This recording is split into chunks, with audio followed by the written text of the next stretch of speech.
Večer, cenjene gledalke in spoštovani gledalci.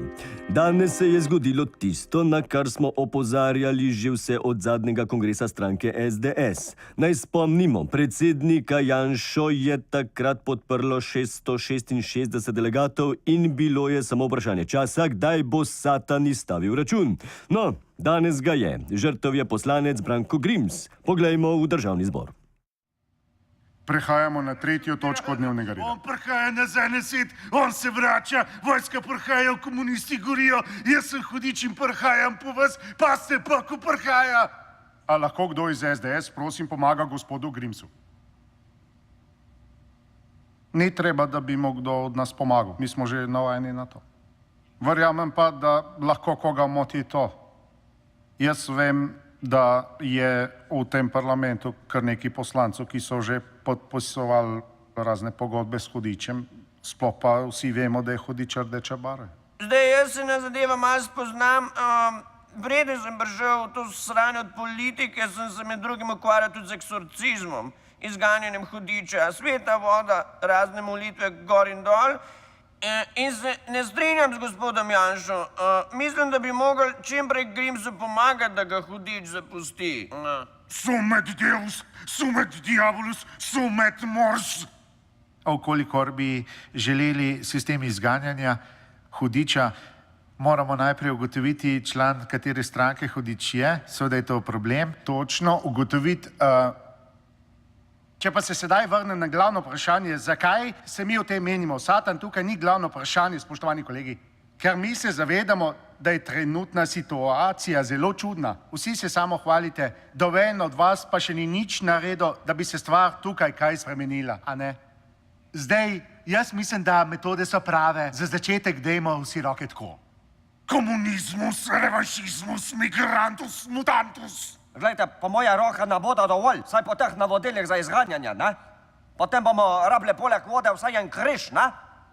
To imajo verjetno poslanci od Nove Slovenije pre sebe, ne? Tako da, če lahko kdo prosim posodi, bilo lepo, kar pa se tiče samega postopka, pa jaz ne vem, kdo od nas se upa v to bitko. Ma kaj, a? No, kar nekaj stvari je bilo narejenih, pravzaprav so v teku ali pa so več ali manj že narejene. Je pa treba narediti orang izganjanja. Samo ena rešitev je. In najboljše za tega Satana, ali kaj že je, da takoj zapusti našega kolega, drugač Bože Boga videl. Tako smo se v SDS znali rešiti komunistov in rdeče bande, se bomo pa še njega. Tak to je.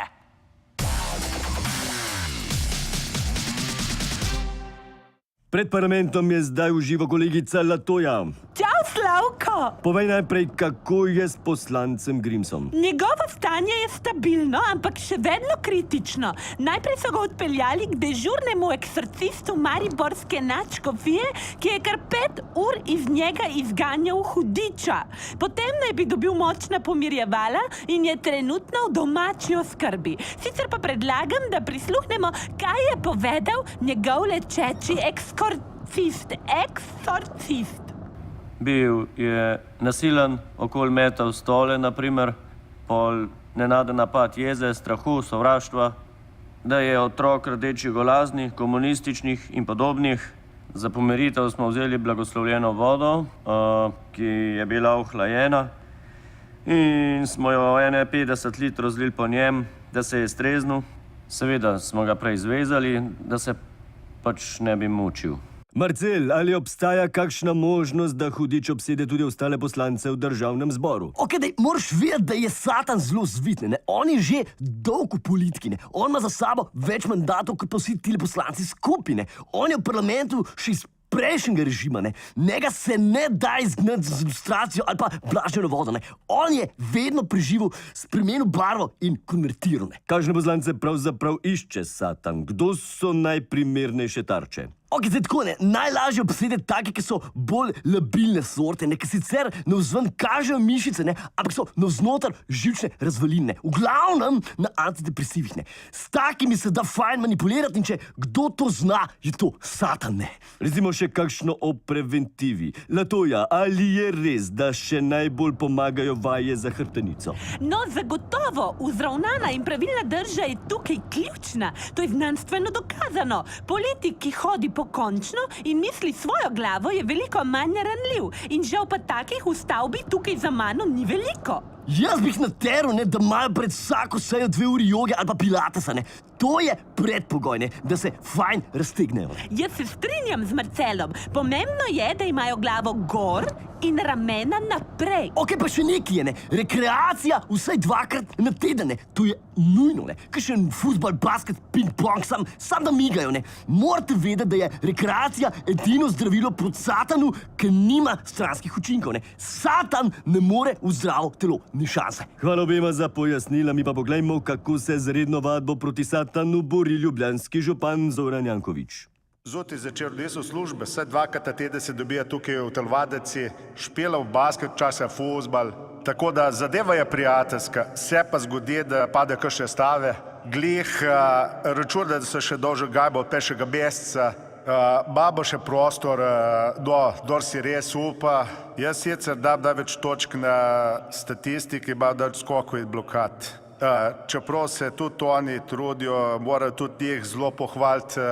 Kaj treba si vzeti čas, jaz sicer zelo užival vsa se upadu v dobri tekmi. Najbolj se počutim pa, kaj z ekipo zmagamo. Bitka za predsednika države postaja vse bolj intenzivna. Že naslednjo nedeljo bomo izvedeli, kdo se bo za naslednjih 5 let vselil v predsedniško palačo na Erjavčevi. Kandidati in kandidatke se med tem veselo predstavljajo volivcem in jim obljubljajo vse živo, tudi tisto, kar ni v pristojnosti predsednika države. Poglejmo, kako je bilo na zadnjem televizijskem soočenju. Vprašanje se glasi, ali bi moral predsednik države imeti brke. Rudolf Meister je imel brke, tem govorim. In še en drugi znani državnik, ko ga ne omenijo, vsi vemo, kdo to je. In to je problem, da vsi moški danes ne upajo imeti več brkov. Vemo pa vsi ljudje se ukvarjajo s tem. Zdaj Pahor se po mojih podatkih brije skoraj vsak dan, gospa Novakova pa si hodi k kozmetičarki mesečno polit. Imamo pač dlake pod nosom, to ni pomembno, raje se vprašajmo o glavi.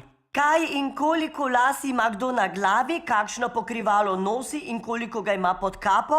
Kar se tiče dlak, pa če okrog pogledam, vidim kar nekaj pofarbanih las v studiu. Predvidevam, da se je zadnji komentar nanašal name, ker se farbam že leta.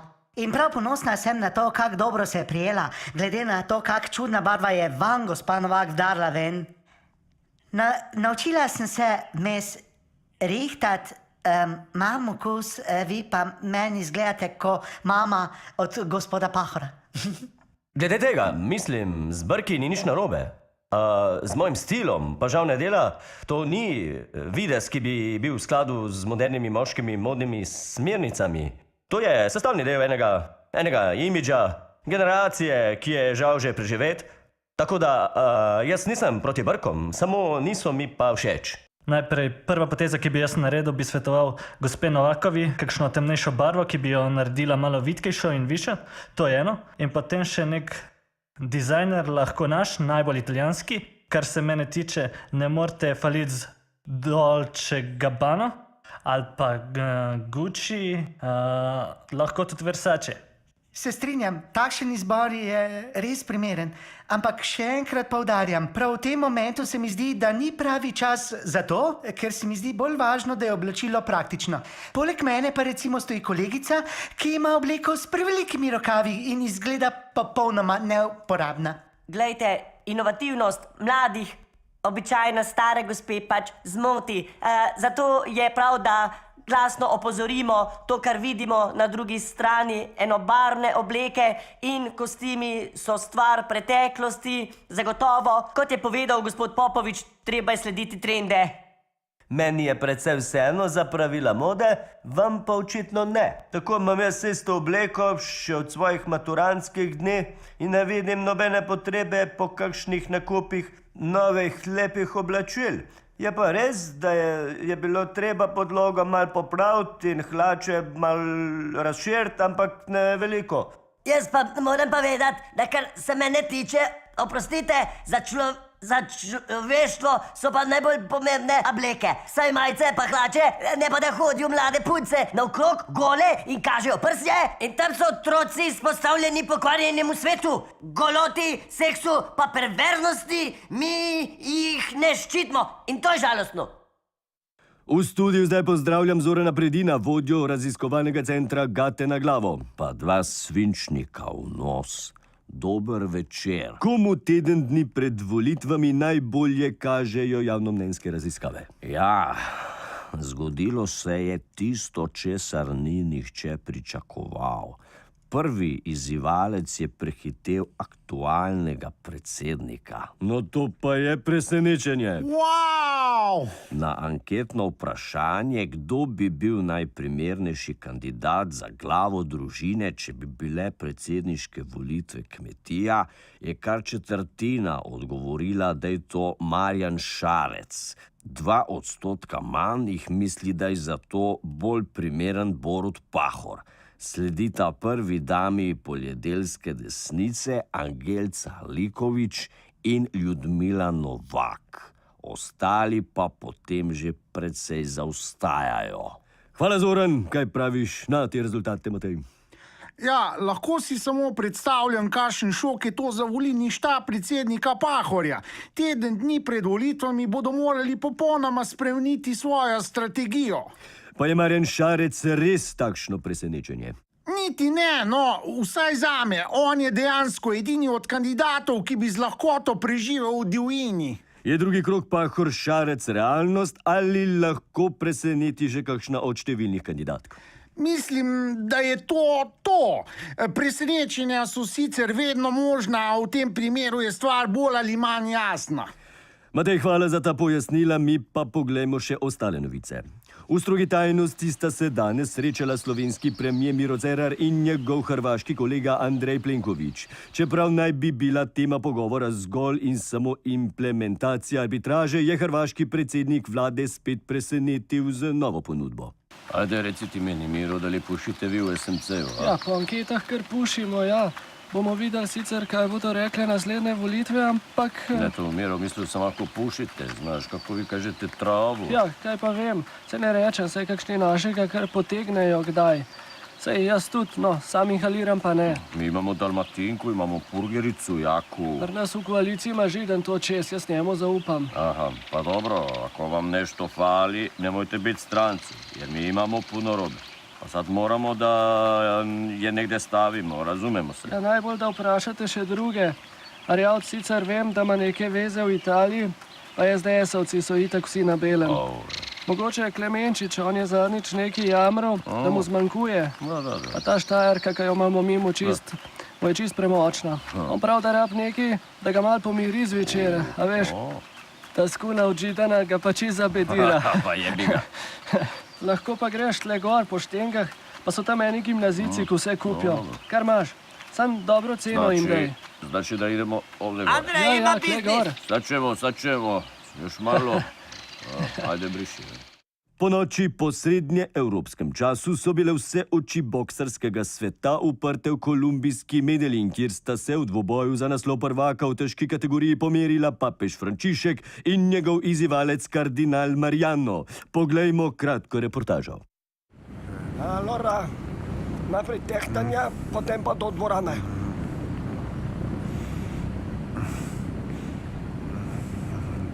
Ej, kdaj pa je fajt?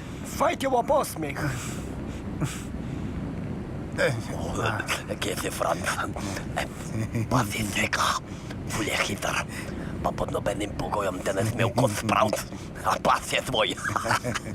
Franc, mi vsi navijamo za te. Razbiga k inkvizicija. Če rabiš sprostitev, samo reči, zrihtam nuni. Dame in gospodje, pred nami dvoboj desetletja v težki kategoriji. Na levi zivalec Marcina Zmedelina, jo kardinal Marjanov. Na desni aktualni prvak njegova svetost, papež Frančišek. Zdaj pa molimo.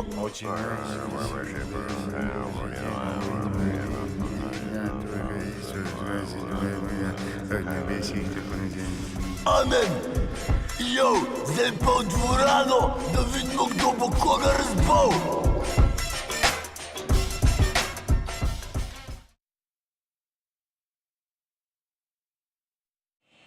Ma zelo hitro se premika po celem ringu, to priznam, ampak se ne mislim, da je Bog naredil napako, ko je prekinil dvoboj.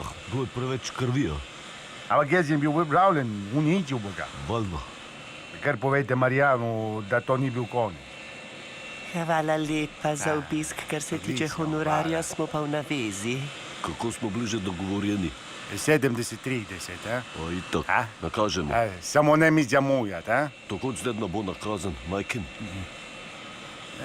Čau! Hvala, papa! Čau.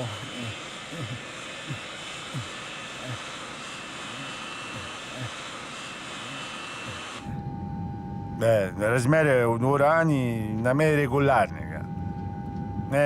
Ne iščemo odgovora, tip me je nabutu, a o tem ni nobenega dvoma.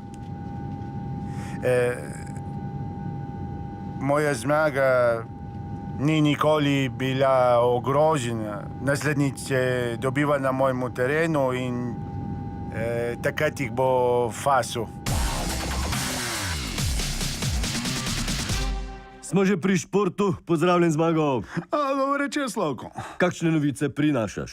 Ja, imam zgodbo, ki bo zanimiva zlasti za navijače nogometnega kluba Olimpija. Milan Mandarić in njegov nekdani prijatelj ter odvetnik Franci Matos nadaljujeta sodno bitko za skrbništvo nad Sebastianom Cimerotičem. Poglejmo, v čem je problem. Ali vam Mandarić res onemogoča stike s Cimetom? Seveda, on očitno, verjetno misli pač, da bom jaz ti pozabil na Cimeta, ne? Ampak se moti, ker ga imam rad. On je tudi moj in kar se mene osebno tiče, stvar še ni zaključena. Kdaj pričakujete skrbništvo? Misli, da kar kval. Zdaj Cime živi pri meni, skrbim zanj, ga hranim, ga oblačim, pazim na njega, ko gre v svet. Pač je zelo aktiven, ima velike energije, v klubu hoče stalno pomagati in veliko časa porabim, da ga držim stran. Kako komentirate trditve Francija Matosa, da mu namerno preprečujete stike s Cimetom? Glejte, Franci se mora zavedati, da je Cime zelo občutljiv, zelo ga je prizadelo, ko je zaradi neke obravnave zamudil na zadnju tekmo in mora se zavedati, da je tak igralec tudi odgovornost, ne samo zabava za čez vikendih, sprehod po mestu. Naj razmisli, ali ima za Cimeta sploh cajt. Niti enkrat me ne obvesti o njem, sploh mu ne dovoli niti telefonskega, niti drugačnega stika, ko pridem je kao na sestanku in treningu, čeprav vem, da ne hodi na nič od tega. Milan bi me rad spet prinesel kol, ampak seba ni parcela in mu ne bo uspelo.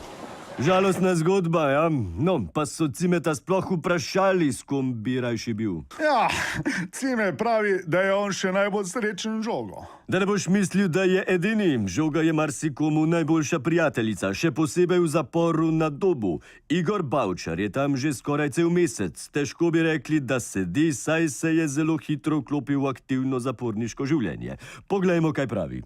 Jaz sem seveda takoj začel čike prodajati, praktično delati in sem povezan že čist. Zdaj sem vodje gengov že skoraj prepričal, ne vsi zberejo v znar, ki ga imajo, pa naredimo kapitalski prevzem in se spravimo ven. Če ne bo te možnosti, sem pa vsaj nabral dovolj denarja za boljše sobe. Luksuzne sobe, masaže zvečer, za rok dosti interesentov. Mene preseneča to, da se zdi, da bo 5 let kar hitro minilo.